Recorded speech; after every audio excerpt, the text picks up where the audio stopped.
Mindy Stearns. And I'm Glenn Stearns. And this is Grit Happens. Join us as we engage in candid conversations with some of the most successful people in every field and from every walk of life, all with the common thread of grit and a goal of not just surviving, but thriving.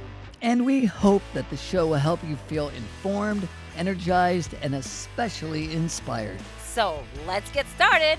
This is Grit Happens. We're back for another episode of Grit Happens. Thank you for joining us. Thank you. Thank you. So you wrote a book. You wrote a book. Huh. And we've been talking about your book a lot. I'm a little tired of talking about the Oh my God, so am I. I know. It's all you talk about. No. God, I can't wait to hear more about your book. Actually, since it came out, we've had a lot of really good feedback about the book. There's people like they're saying they can't put it down. They love it cover to cover. They love the vulnerability and that you put go on ahead the page. And try to expose all your flaws to the world. Have people laugh at you. I mean, if I had any, I might expose them, but I don't. But there are not only great stories, there's great people, great characters, and one of your favorites is with us today. That's right. It happened. And it started out with a bromance, and I'd love to talk about that. But why don't we just bring on a character who's appeared a lot in the later part here of the last 10 years or so. And it's been more than 10 years, dear. Really? Yes, it's been more like 15 Oh years. my God. Introducing our dear friend, extraordinary talent and musician, father, husband, son, brother, and friend, Mr. Keith Harkin. How you doing, Keith? What's happening, folks? All the better. Great to see you. He's speaking Irish. That's his dialect, in case you gotta press red for subtitles around now. Yeah, exactly. I love red. it. I do love it. It's great, and your music is fantastic. I mean, starting obviously as a member of Celtic Thunder, and we can go back. We can talk about how you're involved in Glenn's stories, but first talk about how when you first met Keith. Just do a little. Yeah. I love the story of when you first saw him on stage. Folks, we are part of a group that was called the Muhammad Ali. It was Fight Night. It was a celebrity event. It was a big charity event. David Foster did all the production and brought on the talent and introduced new talent. I mean, he introduced people like Josh Groban, Michael Bublé. He brought out Ciara always bringing out new talent. Reba was the host. Reba hosted forever. It was an amazing event. And so this one year, I'll never forget because he says, I brought out a lot of talent. This is David Foster. I brought out a guy no one had heard of him before. His name was Michael Bublé. He became pretty good. Then I brought out another guy, and you guys had never heard of him. His name was Josh Groban. Josh Groban. Yeah, he did all right. He goes, this next guy, he's just gonna blow them away. This guy is so great, blah, blah, blah. And I'm like, who is this guy? And then out comes Keith.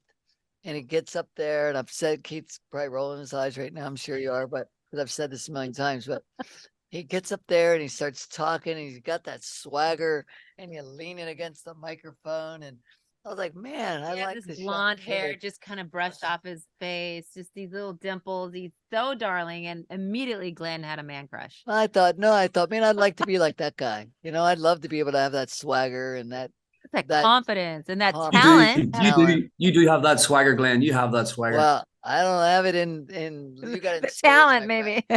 But so we watched that performance. It was awesome. I mean, here you are in front of Muhammad Ali and this young kid. You owned it. And so I was really, impressed with people that are confident and have talent. So later that night, we were downstairs at the Roy's? At the little club thing. After party. And somehow you and I bump into each other. And I was like, man, I'm so happy for you, which is very true, that I love watching people in that mode of step into their greatness. Yeah, exactly. Just being able to step into your life and your greatness. And so we had to talk, and I thought, you were fantastic. And then I get up early in the morning. I have to take a flight to New York. And who do I sit next to? But you. So crazy. How weird is that? You didn't sleep on that whole flight, did you? I know. No, we didn't. We talked most of the way there, in fairness. Yeah. And then you went to a concert that night with a bunch of and then- suits, right? Wasn't yeah, that how it happened? bunch of Wall Street guys. And Keith says, "Come on by my show." And I'm like, "All right, I will." And I had all these Wall Street guys that were all stuck in suits, and I took them there to see you, and that was really the beginning of an amazing friendship. Is how we got Oh started man. there. Yeah, that Well, was. Yeah. And I also remember too, like, lots of people always say that they'll come to your show. And normally when people say that, you're like, yeah, all right, cool. I'll see you there. I'll see you at the show. And sure enough, Glenn did arrive not only on his own, but with like 8 other dudes who seemed extremely uncomfortable at the time at the performance. Yeah. Oh my God, that's so It was funny. so great because we ended up, just, I think I got to see more of your talent. And then, I don't remember how it happened, but I think it was Necker the next get together. Was that the next one? maybe, yeah.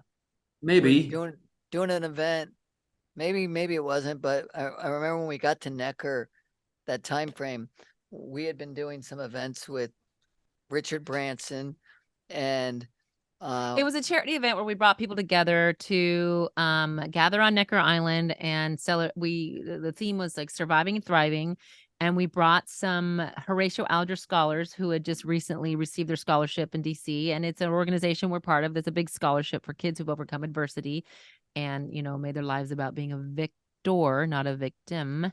And we had some really great influential characters that were there, great speakers, great resources, and talent who had, incredible skills to, contribute to the ambiance and the fun of the event. And the good and bad about that was we had also invited Michael Johns, besides Keith. Yeah. And Michael, dear friends, for those out there that remember Michael, he was a American Idol singer from Australia. He did really well, and he had swagger too. Oh, he had swagger, and he was an amazing, fun guy, and we were really, really tight, and we did a lot together. We had Michael there, but Michael was struggling with alcohol at the time, and he had,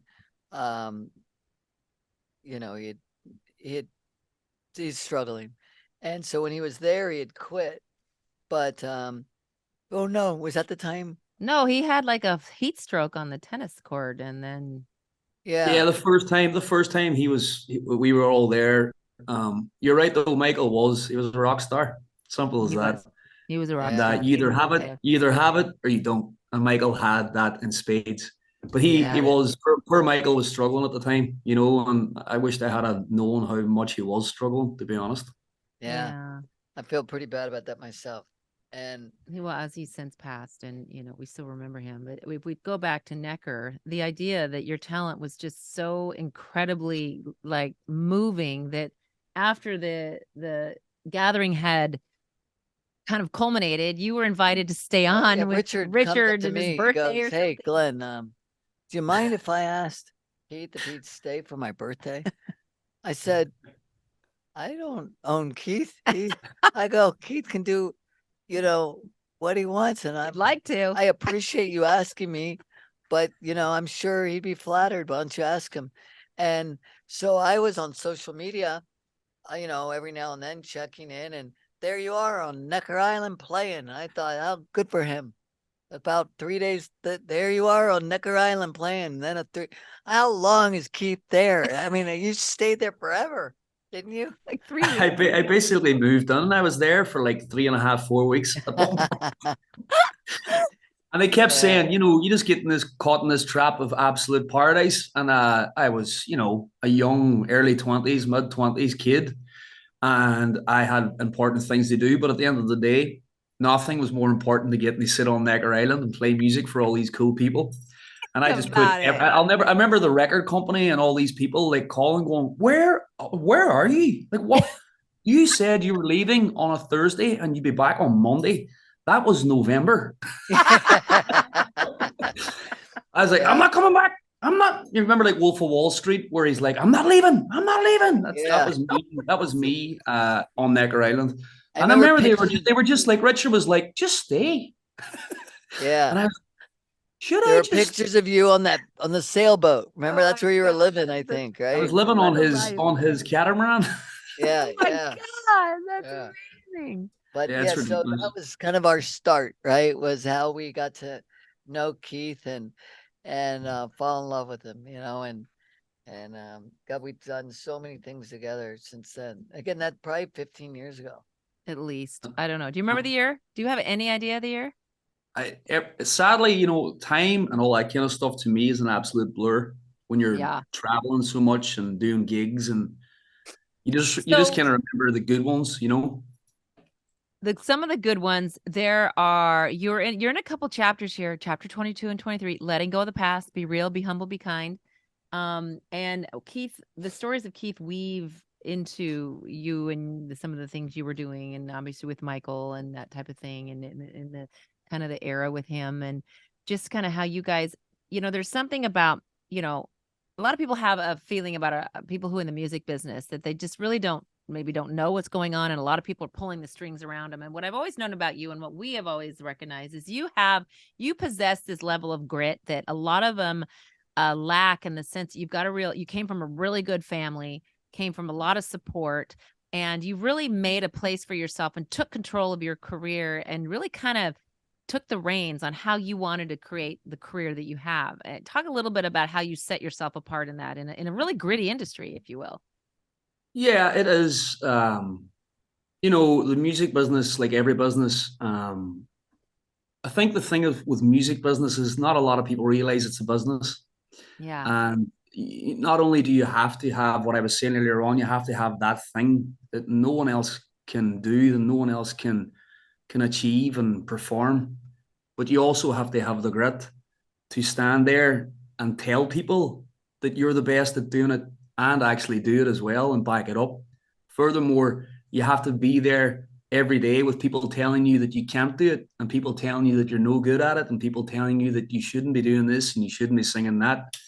And yeah, I just decided to go my own way. I honestly feel like I had many opportunities to probably take the easy route and to probably sell. For me, anyway, I'm just saying it was selling out for me. I could have probably done the whole cover song thing and became the next, like, doing albums, like, not knocking them. It's their own thing, like Michael Bublé and all these different artists. They release all these albums of covers and stuff. And I was offered that on a plate many times by many high rollers in the music industry, even in being in Celtic Thunder. I mean, I was one of the main guys in Celtic Thunder for a decade. You were like the And featured many times. You were. I was the blonde hair, blue eyed poster boy that they always stuck in the middle every time. And, we re-released, I don't even know, maybe 12, 13, 14 albums, 10 PBS specials. We sold over a couple of million records worldwide. We had the second highest grossing ever PBS special on PBS. And the only other one to beat it, I think, was a Woody Guthrie charity thing. Wow. And I could have quite easily have stayed there with the suit on me that everybody was folding for me and handing me every day and taking the easy wage. And again, when I started that, I never even intended to do that for more than a year or two. And after 10 years, I had a walk.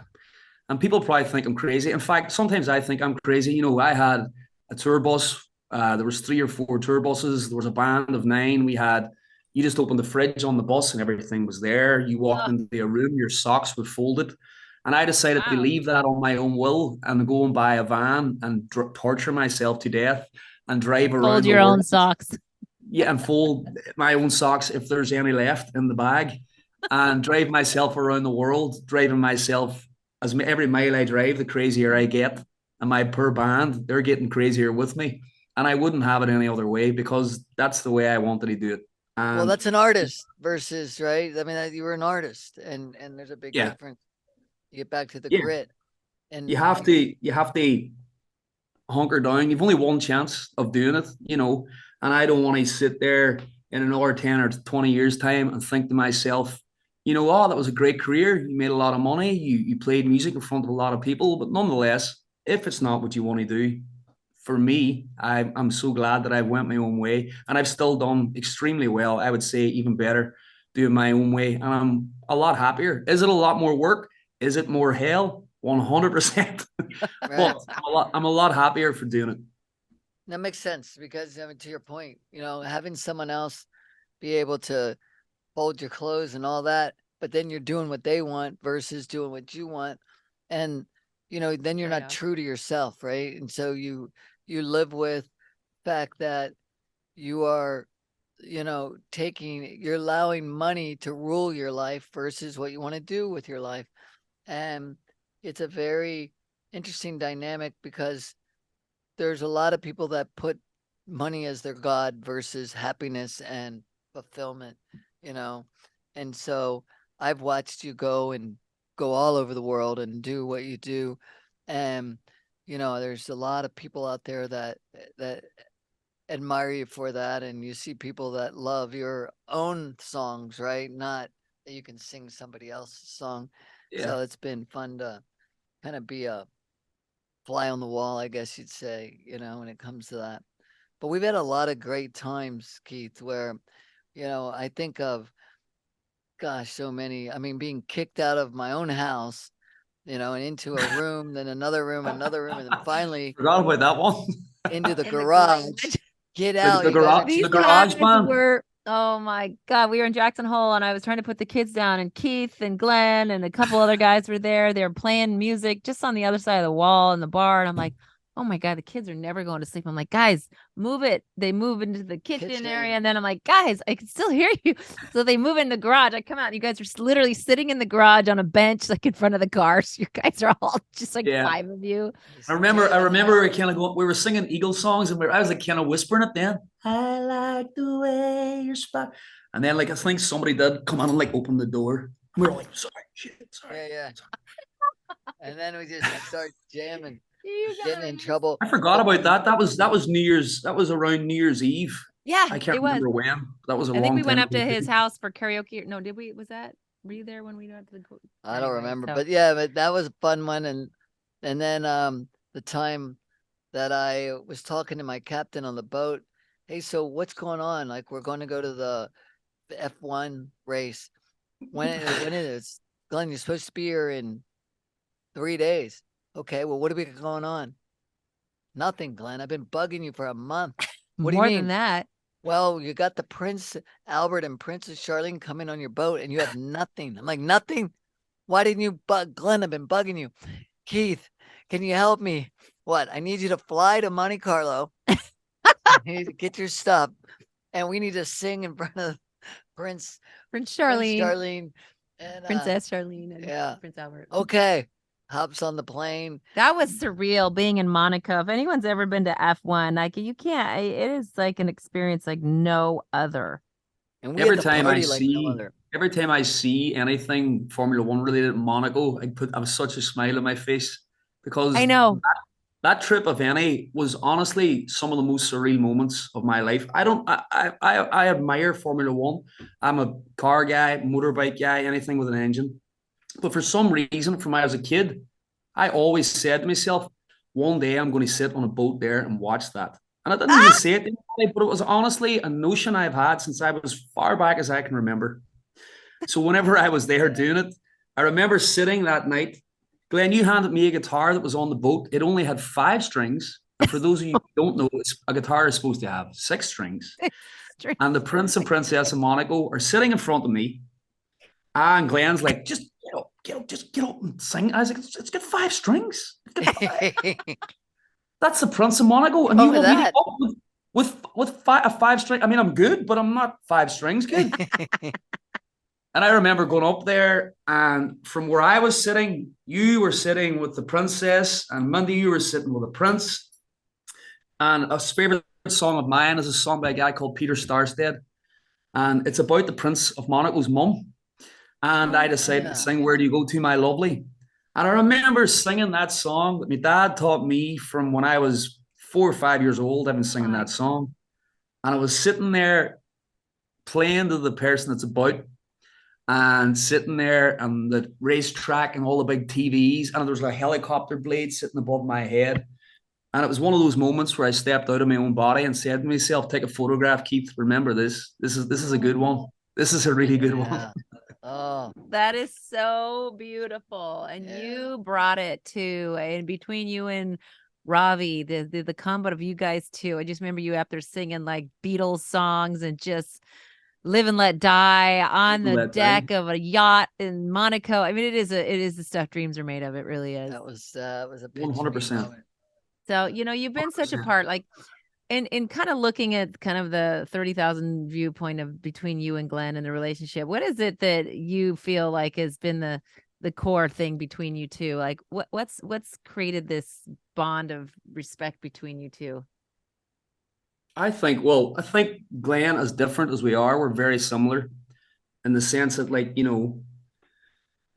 like I was just saying, you have to go your own way. And the good thing with Glenn was just saying there, don't make money your God. Even though Glenn has been very successful in his life, I always feel like Glenn's done the things that he likes to do. He's done the Yeah. thing. Well, it's not, sorry, you don't always do the things you like to do, but in order to achieve the things you like to do, you have to do some dirty work in order to get there. But Glenn has always beat it by his own drum, Mhm. and I feel like that's how he has made it. And that's the way I also feel in my life and in my career. That's how I've made it, because I've went my own way. And eventually, if you stick that out and if you hammer that out, you will get there. As corny and as cliche as that is, I truly believe if you're willing to put it all out there and put your neck on the line and don't back down from no man or woman or anything in between, I feel like you'll get there. And I feel like that's why I get Glenn. Glenn is exactly the same, and Spades more as well on top of that. And I feel like that's why I get Glenn. And also, a lot of people I have met, like Glenn, Glenn, you are a bit of a suit too. You do like to wear a suit every now and again. You do work in the offices. I Oh, it's won't, I so won't, I hard won't to hold you. break I away. won't hold it against you. I won't hold it against you. But a lot of people who do that as well, they haven't got much rock and roll in them. They haven't got much fun in them. And I hate to say it, but a lot of the guys who are up there like that is their God, and that is all they want to do, and that is all they see. Whereas Glenn isn't like that. Glenn, you get it. You love having a good laugh. You love having fun. There's rock and roll in you. I reckon I'll have you up on stage with me one of these days, playing a triangle or something. because Glenn is also a songwriter too, isn't he, Keith? Or at least he thinks he is. Do you want to He relive is. that? a really good songwriter. A really good songwriter. For those of you who Tell the don't know, story. I wrote an amazing song about just talking about it being in Monaco. And I wrote it, and another guy, an old friend of mine, we wrote it. And it's really cool. It's called Rockin' McLaughlin. It's about the perspective of an Irish guy in Monaco, looking at all the fur coats and the Lamborghinis and the Bugattis, and there's liposuction as far as the eye can see. People with small furry dogs and big batted eyelids, and a lot of that kind of tongue-in-cheek stuff in there. Anyway, we recorded it. Went to the bother of actually putting the proper demo together: drums, bass, guitar, mixed it, mastered it, backing vocals. That's a Sent it lot to of Glenn. work. Sent it to Glenn. Not as like, and I don't care. I have tough skin. I thought it was hilarious, just so you know, Glenn. And I sent it to Glenn, Why'd and you I was bring like, this up, "Hey, Mindy? check out this song." I think you were on the email too. I was like, I wrote it about our trip. Look, see if you notice any of the words, whatever. And instead of Glenn saying, "Yeah, Keith, that's a cool song," even if it wasn't, because that's what good friends do, you just go, "Yeah, that's great." Right. Yeah. Right. Glenn sent me an email with a detailed list of lyrics that he thought would be more suffice than the lyrics that me and the other professional musician What's so wrong decided would about be that? right in That's a the good song. friend. That's a good friend. Yeah, I yeah, thought the word rhymed better. they did not. They didn't. Like looking at Picasso and saying, I think you should have painted those flowers a little more pink. Yeah, that's like someone literally painting a picture and handing it to you, and being like, "Hey, check this out. Isn't this cool?" And you're like, Hey, "No, well, the if shade you of the blue can't in the give your sky." friend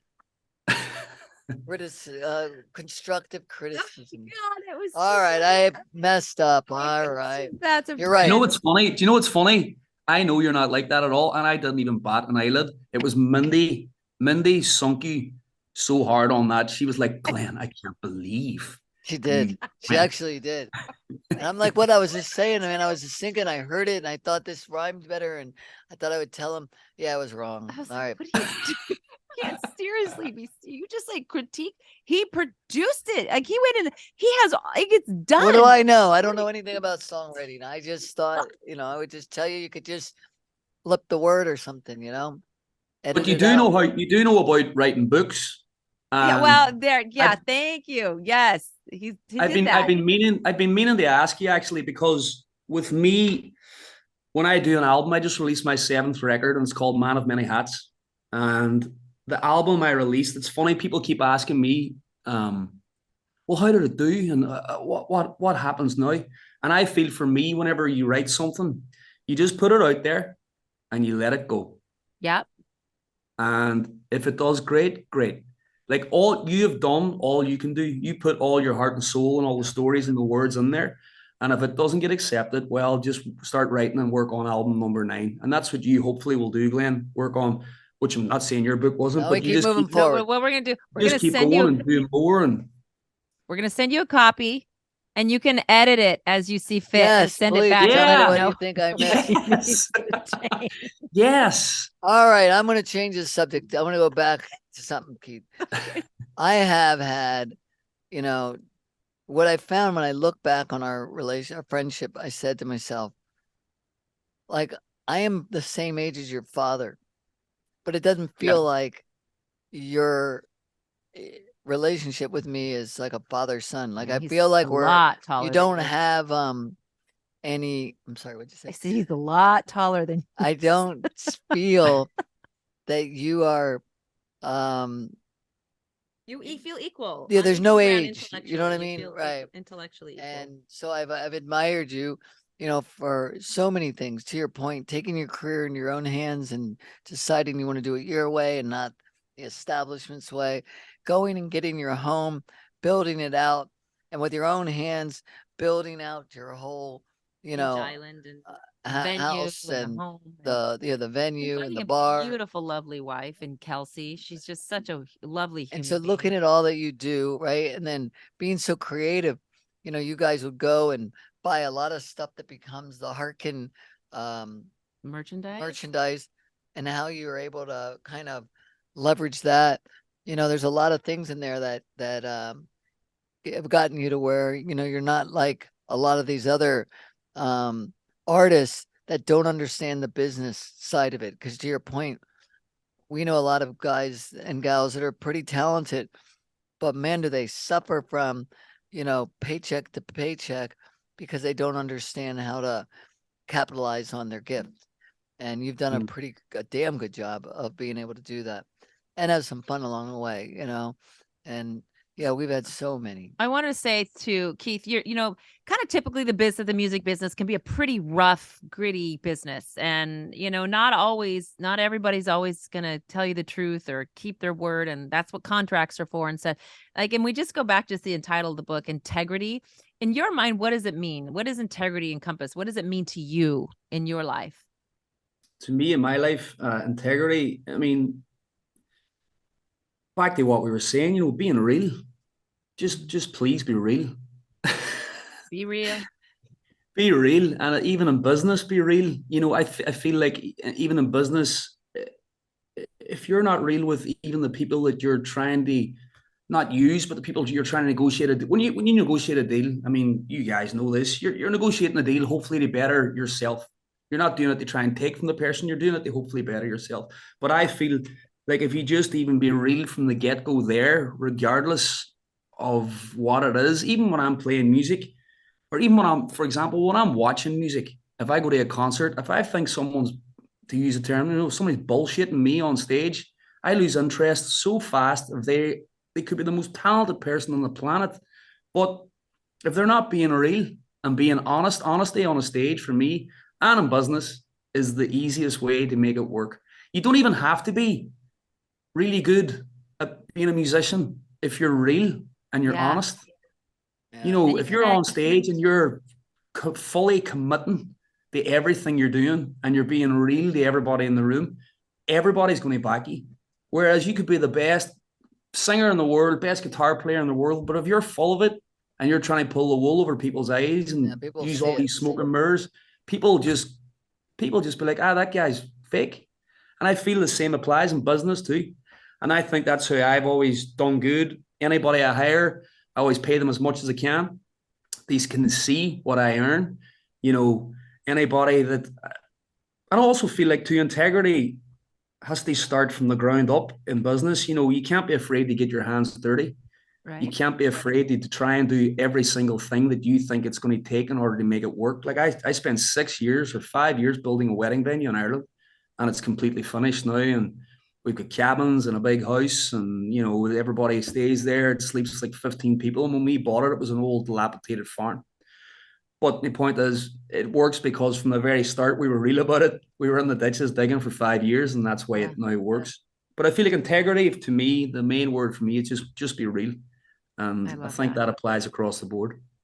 You're as real as they come. And I would say, and I would apply that to your talent too. You have real talent. There is no altering your voice is as pure as anyone I've ever heard. Like I get excited when I hear your Thank you. voice, your music, your CDs. How many CDs do you have now that you have I recorded? just released album number 7. Mhm. Yeah. And then I don't know how many I recorded with Celtic Thunder. I just turned 37 last week. So I reckon Happy that, birthday. Happy birthday, Keith. yeah, I know. Thank you. Yeah, so between my own records and Celtic Thunder, probably like over 20 something records, and maybe over 10 or 12 TV Your Christmas specials. albums. I love Actually, your Christmas albums too. They're actually more, beautiful. probably like 14 Christmas specials. So in the space of, you know, a lot. 17 years, that's a lot. That's a And where lot can of people get all on Apple Music? We can get Apple. Where can we buy all? Where Apple, can Spotify. They're the Everywhere. poisons that don't pay the musicians. But if you really want to support an artist, you can go and listen to their music for free, which is what everybody does. And then if you really like it, you can go and buy a sticker or a T-shirt or whatever else, because that's Yeah. how musicians today make money. And you do So- a lot of shows on Stage It, and too. That's kind of where you really I do 3 the shows a world week on gets to stage. see you. How many? Yeah, I do 3 a week. I do one on What's one it on a called? Wednesday. Stage It. Stage It. Stage It. Yeah, yeah, stage I it. remember speaking of you performing, you perform a couple songs. My favorite, there's 2, one by Glenn Campbell and one by Ronnie. What's Harry his Nilsson. name? yes, Ronnie Nielsen. and you kind of Harry blend Nilsson. those 2 songs together sometimes. And I remember one time we were at our friend's Charity event. charity event. Oh, Jane Seymour. We went to the Open Hearts yeah. Foundation, and you think you performed, and we were there as a friend. and they were, and Jane had just did a she did the documentary. documentary on Glenn Campbell, and I'll be No, I actually wasn't supposed to be performing. I was only there. We were just there hanging out, us guys. It just kind of happened, didn't it? How did Yeah. it happen? That was such a great well, then story. what Oh. happened? Yeah, then they were gonna raffle off because Glenn's daughter was there, Yeah. right? And so they were raffling off his They guitar. were auctioning. It wasn't a raffle. It was Oh, an yeah, I'm auction. So sorry, you had to auctioning. bid on it. And, you know, those things on stage, they start going up. You get bidders in the room. And you wanted it, didn't you, Keith? It was Glenn Campbell's. I bid on it first. And he kept bidding. The guitar came up, and I bid on it first, and I could feel Kelsey's eyeballs just burning into the side of my skull, and I wouldn't make eye contact. Like she was like Sedusa. I was going to turn into stone if she had looked at me. Yeah, Medusa. exactly. And you And then kept Glenn, going, the next bid came up, and Glenn went, and I looked at Yeah. him, and I was like, "You don't even play guitar. What are you doing?" And then I so we had bid a little again, battle.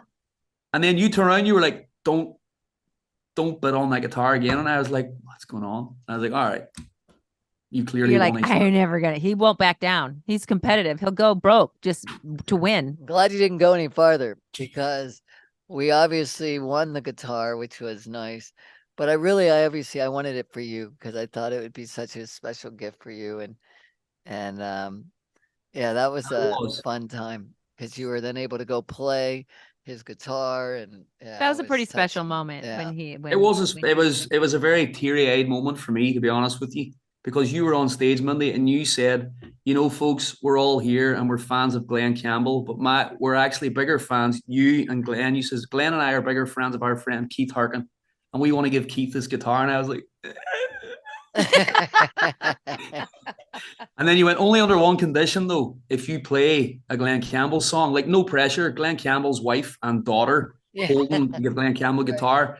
Again, no sound check. Hey, Keith, go up and play the 5-string guitar in front of Branson. There's 6 on this one, right? There's a pattern happening here, so there's a pattern. That's right. And I remember hugging you, Glenn, and you go, "That you what was it you said? You went, you just cost me an extra $1,000 because we were bidding on it." Exactly. And you said, I was and then still I burnt said, over yeah, you raising yeah, your but it hand. makes for a good story, doesn't it? And you were like, Doesn't it? One day we'll talk about this. That's Well, right. Yes. That's right. And you perform beautifully as a true real artist does, and can just jump in and You know what's funny? I just thought of something that reminds me.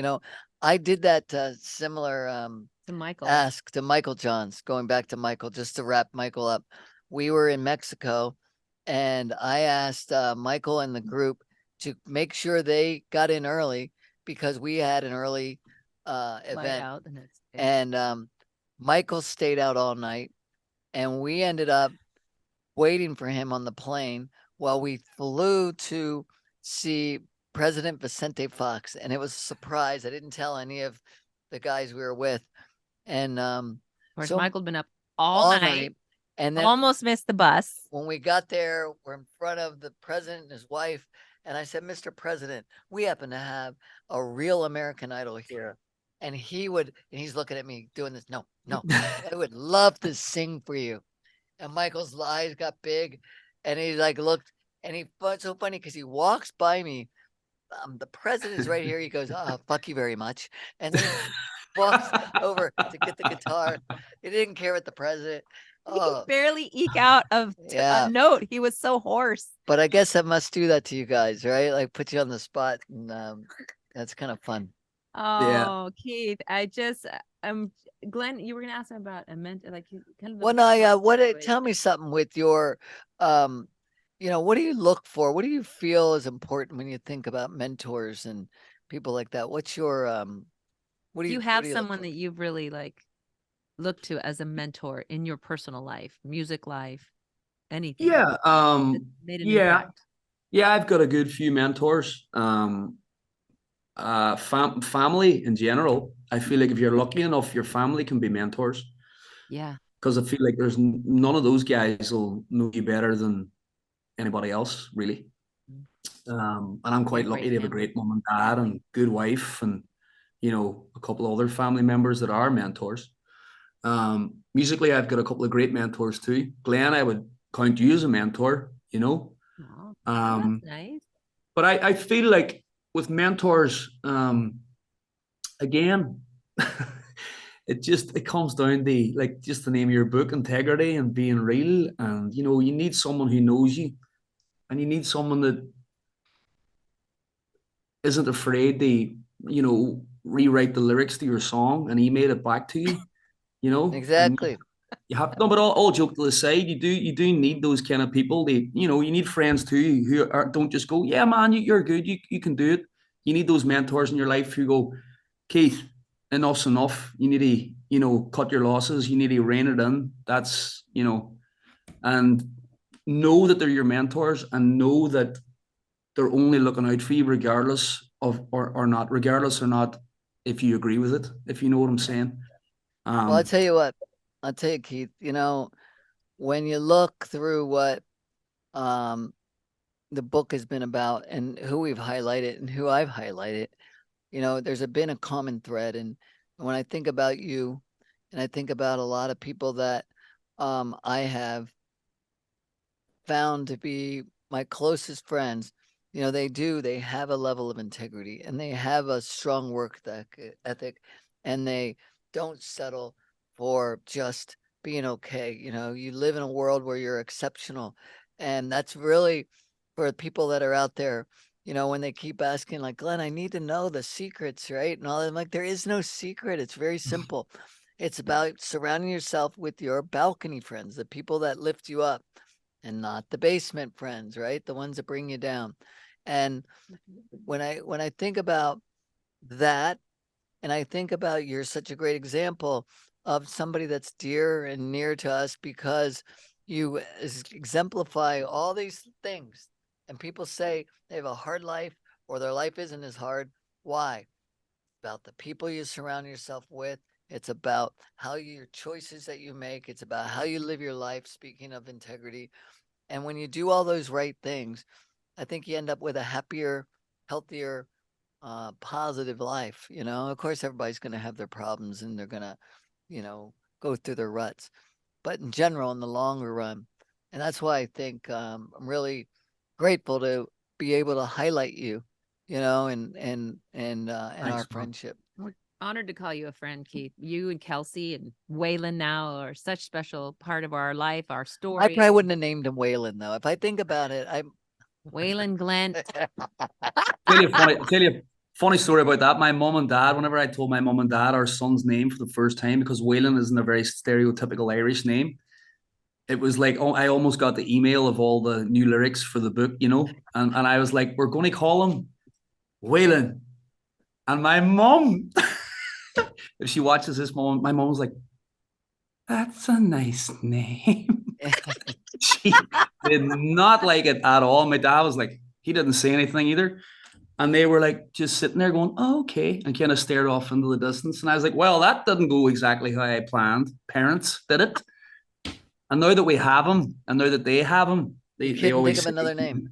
He's completely a Waylon. Yeah. Waylon, his full name's Waylon Dean Harkin. He sounds like a guitar player already. But that's why he's meant to be a star. But that is why you never tell people a name, because they always come, oh, my dog was named that. Oh, that guy died.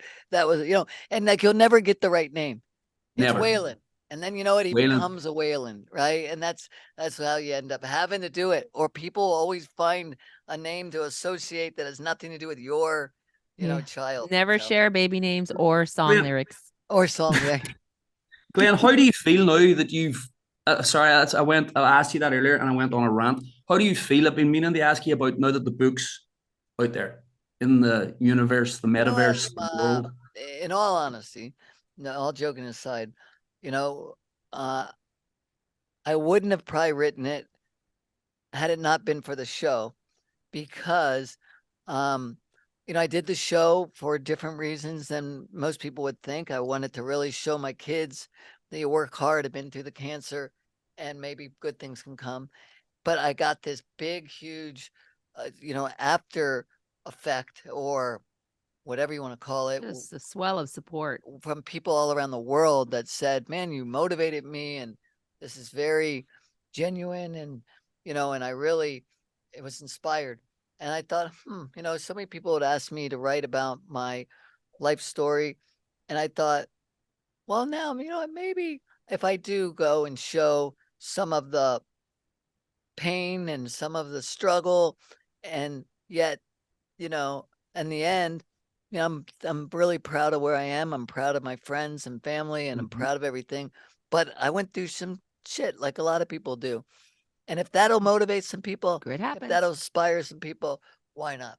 So, it turned out really nice. I'm very proud of it. Really nice feedback. People are enjoying it. And you never know when you put it out. You're just like, well, your editors have read it. They tell you, oh, we liked it a lot. It really moved us. And you just think, well, until people that you don't know have read it, or people that are just, then you really get the real feedback. Yeah. And so far, no one has told us bad stuff. Well, no, I'll tell you what has happened. And that is to your point, Mindy, because people are going to tell you good things. Just like you said, that people are going to tell you your song. Yeah, it's good, right? They're your friend. But what the real people tell you. And there's been people all over the world that have read it because of the show. People, I've been fortunate to have people that follow me all over. And I've gotten very good feedback, and it's not about how it's written, but maybe about the lessons learned. That's what's, to me, whether. And then he puts it all out there in such a raw, vulnerable, real, like you say, a real way. It's a real look at Glenn. Yeah. So if people are trying to, maybe move themselves into a position of being in a better spot in their life, whether it's work or whether it's personal growth or whatever, I hope they can find some nuggets in here. I think so. A lot of people have told us that, and that it'll get them to a space that, they feel that they've learned and grown from. And that's what I'd like people to take away. Your birthday copy is coming. Your signed personal birthday copy of Integrity will be arriving via airmail. Yes. I can't wait to read it. I really can't wait to read it. That's right. So, well, thank you, Keith. We looking. What's your next concert? Was there something coming up? 3 more next week? Every week on Stage It. If anybody wants to tune in, stageit.com/Keith Stage it, Harkin. and then you're on Instagram. Instagram, Keith Harkin. Facebook, Keith Harkin. Twitter, Keith Harkin. Patreon, listen to Keith Harkin. And also, I'll be going on tour probably November, December, give or take. In the US? All around America. Yeah. Oh, good. It's going to be a very excited long to see tour. you. I can't wait. Oh, I'm sure you're super excited. Well, we're excited to see you at some point in that tour. Absolutely. Hopefully so. Please Hopefully give so. our love to Kelsey and lots of hugs to Waylon. And I'm going to call you about a possible Necker opportunity. Oh, Dead serious. Let's go. Here we go. Another night Full on circle. Necker. Let's go. I'll bring an extra set of strings. Full circle. Yes, please make sure you have 6 strings at this. Keith Harkin, Guys, I love thank you so much, and it was a pleasure to chat to you, even if this is the way we get to do it. I'm so happy to get Yeah, it's our pleasure. And Glenn, I'm so proud of you for doing your book. It's awesome. I'm delighted for you. Thank you, my friend. Thank you. Good man. Great All Monday. right. Love to you, Keith. Ciao, You've been here guys. on Love you another loads. episode. Chat to you soon. Thank That's right. you. Good Love time. you. Bye-bye. Ciao.